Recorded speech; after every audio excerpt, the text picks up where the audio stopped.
ጋይስ ዛሬ የምንሄድበት ትልቁን ፈተና የምንወጣበት ቦታ አለ። የመጀመሪያው ቪዲዮ ነው። ከቤት ልወጣ አሁን 11 ሰዓት መሰላችሁ 11 ሰዓት ተኩል ሆኗል። ከፍታ ላይ ወተን ምን አይነት ፀሐይ እንደምንሞቅ እናያለን። አካሄዴን ሙሉ ቆራርጬ ያስገባላችኋለሁ። ፀሐይ ስትወጣና ያለውን ኢንቫይሮንመንት አብረን እንዴ። ለማንኛውም መልካም እዚህኛው ተራራ ላይ ወተን ዱከም በጠዋት ምን እንደምትመስል እንስቲ።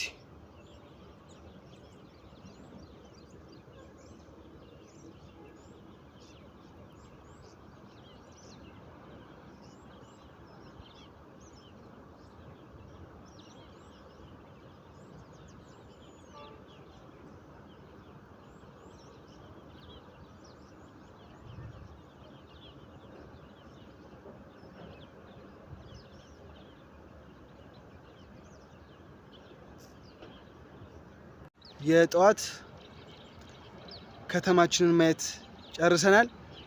ላይክ መጫኗንና ሰብስክራይብ ማድረግን እንዳይረሳ አደራችሁ።